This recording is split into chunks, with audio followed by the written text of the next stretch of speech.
2024 में लोकसभा और फिर हरियाणा में विधानसभा चुनाव होने हैं, जिसको लेकर सभी पार्टियां चुनावी रैली कर रही हैं। हरियाणा में भारतीय जनता पार्टी और जननायक जनता पार्टी की गठबंधन की सरकार है, वहीं भाजपा और जसपा में गठबंधन को लेकर जुबानी जंग तेज हो चुकी है। इस पर उन्होंने कहा कि दोनों पार्टियां सरकार के गठबंधन में है। भारतीय जनता पार्टी के साथ उन्होंने गठबंधन में 3-4 चुनाव लड़े हैं। आगामी चुनाव को लेकर अगर दोनों पार्टियों का गठबंधन होता है तो बहुत अच्छा है, वरना जननायक जनता पार्टी की अलग चुनाव लड़ने की सभी तैयारियां पूरी हैं। चौधरी वीरेंद्र सिंह पर पलटवार करते हुए उन्होंने कहा कि वो राजनीतिक हादसे हैं और उनके बेटे सांसद अपने लोकसभा क्षेत्र से गायब रहे। उप मुख्यमंत्री दुष्यंत चौटाला ने उचाना का नक्शा ही बदल दिया। अब उचाना की जनता दुष्यंत के साथ है। वहीं कांग्रेस पर हमला करते हुए कहा कि अब पिता पुत्र की कॉर्पोरेट लिमिटेड कंपनी रह गई है। उन्होंने हवन में कुमारी शैलजा के साथ साथ बड़े बड़े नेताओं की आहुति डाल दी है। वहीं हरियाणा में सरकार बनाने के लिए उन्होंने सबसे पहले भूपेंद्र सिंह हुड्डा को खुद बात कर सरकार बनाने का न्योता दिया, लेकिन भूपेंद्र सिंह हुड्डा ने निर्दलीय विधायक उनके साथ न होने की बात बोलकर उनका न्योता ठुकरा दिया। दिग्विजय चौटाला ने कहा कि चुनाव को लेकर उन्होंने तैयारियां शुरू कर दी है। जननायक जनता पार्टी चुनाव को लेकर हर महीने 2 रैलियां करेगी। लोकसभा की 10-10 सीटों पर चुनाव लड़ेगी। जननायक जनता पार्टी के महासचिव दिग्विजय चौटाला ने कहा कि उनके बड़े नेता उनसे नाराज होते हैं, क्योंकि वह शुरू से ही सरपंचों का समर्थन करते आ रहे हैं। उन्होंने इनेलो की यात्रा पर चुटकी लेते हुए कहा कि अभय सिंह चौटाला पूरे प्रदेश में घूम चुके हैं और उन्हें पूरे प्रदेश में जनता का समर्थन नहीं मिला, जिस वजह से अभय सिंह चौटाला हताश हो गए हैं। उन्होंने कहा कि अभय सिंह चौटाला कार्यकर्ताओं को धमकाने का काम करते हैं और उन्हें डराकर जेल में डालने की धमकी देते हैं। कार्यकर्ताओं ने काम न होने की बात पर उन्होंने कहा कि सरकार में उनकी 20% की हिस्सेदारी है। जब 2024 में दुष्यंत चौटाला मुख्यमंत्री बनेंगे और उनके पास फुल पावर होगी तो जननायक जनता पार्टी लोगों के हितों के लिए काम करेगी। सारे काम हो जाएंगे जब पूरी सरकार दुष्यंत की आ जाएगी और आम जनता के भी सारे काम हो जाएंगे, पेंशन भी बढ़ जाएगी, सारे काम हो जाएंगे।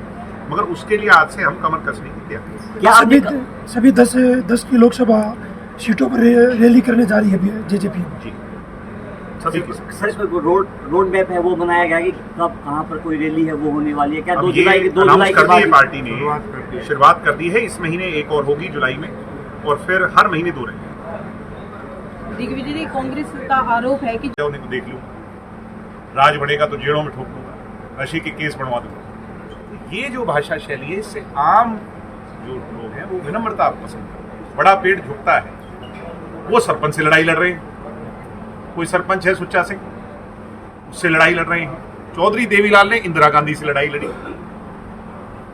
तो ये सोच का फर्क है। संघर्ष अपने से लड़ाई लड़े तो अपने से बड़े की तरफ देखना चाहिए। दिग्विजय जी, लगातार सरपंच है वो गठबंधन सरकार पर हमलावर है होते हुए नजर आ रहे हैं। कल जब नितिन गडकरी यहाँ पर मौजूद थे, देखो कई बार ये बुरा मानते हैं बांगड़ साहब जैसे सीनियर नेता और लोग, पार्टी के अंदर भी मुझे डांट पड़ती है। मैं सरपंचों के साथ, सरपंच को पावर होनी चाहिए। डेमोक्रेटिक स्ट्रक्चर में चुनाव नुमाइंदा पावरफुल होना चाहिए और जो अधिकारी है वो उसके नीचे होना चाहिए। यानी अगर अधिकारी पावरफुल होगा तो फिर ये वोट क्यों डलवा रहे सरपंची? आप सरकार की रैली होगी, ऐतिहासिक रैली होगी। रैलियां तो वैसे भी जेजेपी की नंबर 1 होती है और ये उससे सर गठबंधन में चुनाव लड़ने की तैयारी है, फिर गठबंधन से बाहर निकलने की। ये तो ये फैसला करेंगे सारे। आपने अभी मन से कहा कि हम 10 की 10 लोकसभा चुनाव अलग चुनाव है वो लड़ने दोनों पार्टियां आज सरकारी गठबंधन में है, सरकार के गठबंधन। पार्टियों का गठबंधन 3-4 चुनाव में हुआ है और 3-4 चुनाव में अच्छी तरह हम चुनाव लड़ेंगे। अच्छा अगर होगा तो भी अच्छा है, अगर नहीं हुआ तो सबकी तैयारियां पूरी हैं। दिग्विजय जी, कल हरियाणा प्रभारी का बयान आया है, उन्होंने कहा है कि कैसा गठबंधन, किसके साथ गठबंधन? भाई मेरी बात मेरी बात कह रहा हूँ आप उसी पे रखो कि हम अपनी 10 सीटों पे तैयार हैं, तो आप इस तरह का सवाल ही ना पूछो। दिग्विजय जी, वीरेंद्र सिंह का एक बयान आया था जिसमें उन्होंने ये कहा है कि जेजेपी के 7 विधायक उनके संपर्क में है और जब चाहे उनको बीजेपी की झोली में डाल दूंगा। ऐसा है,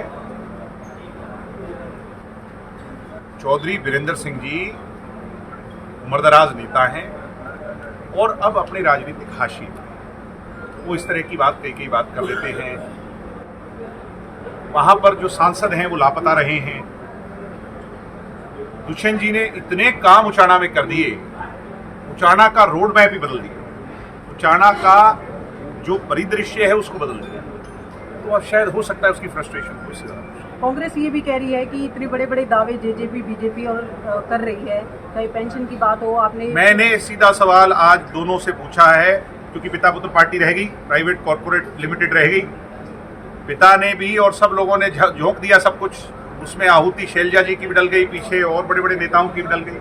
तो अब तो इन दोनों से पूछने का बनता है। मैं पूछ रहा हूं, सीधा सवाल है कि आपने अपने राज्य में पेंशन 700 ही क्यों बढ़ाई? इसका मतलब आप पर लोग विश्वास क्यों करें? लेकिन हुड्डा साहब तो आप पर ही आरोप लगाते हैं। मैं कह रहा हूं कि हम मलाई सिर्फ खाने के लिए आप लोग बीजेपी के साथ गए, जनता के हम सरकार के अंदर सिर्फ 10 विधायक हैं। हुड्डा जी के पास 67 थे एक बार और एक बार 40 थे, यानी सरकार में निर्दलियों के साथ वो शामिल थे। 10 साल दोनों ने राज किया। जेजेपी संघर्ष की बुनियाद पे खड़ी हुई है। दुष्यंत चौटाला को फ्री में कुछ नहीं मिला। वो सांसद तब बने थे जब उनके बाप दादा दोनों जेल में थे, 10-10 साल की कैद काट रहे थे। दीपेंद्र हुड्डा सांसद तब बने थे जब उनके पिता चीफ मिनिस्टर थे, सीट खाली हुई थी और फ्री में सांसद बने थे। 2 जुलाई की रैली में ओपी चौटाला जी भी आएंगे। बड़ा अजीब सा सवाल पूछ लिया आप। वो अलग पार्टी में है, हम अलग पार्टी में। इंडियन नेशनल लोक दल लगातार अपनी हरियाणा परिवर्तन यात्रा है वो कर रही है, उसको लेकर आपकी क्या प्रतिक्रिया? वैसे भी चौटाला लगातार सरकार पर आरोप लगा रहे हैं कि अपराध में नंबर 1 है, बेरोजगारी में नंबर 1 है, महंगाई में नंबर 1 है। गठबंधन सरकार पर आरोप लगा रहे हैं दिग्विजय जी। मैं क्या कह सकता हूँ कि वो अपनी जो है ना सैर सपाटा पे यात्रा में निकले हुए हैं, कहीं कोई ज़्यादा सा रिस्पांस नहीं मिला। घर में तो सभी शेर होते हैं, अब सिरसा में घूम रहे हैं, तो कहीं कोई ज़्यादा उनको रिस्पांस कहीं भी नहीं मिला। मेरे हिसाब से कुछ जगह तो ऐसा देखने को मिला जिससे बड़ी एम्बेरसमेंट हुई। तो भाई चौटाला साहब को बस में बिठा करके जहाँ 2-4 गाड़ियाँ लेकर मिलते, तो उससे बड़ा एम्बेरसमेंट हुई है। उनके वर्करों में भी बहुत हताशा है। और परिवर्तन यात्रा, क्योंकि वो अपने स्वभाव में परिवर्तन नहीं कर पाए। कल परसों भी मैं उनका बयान सुन रहा था, चौधरी रंजीत सिंह जी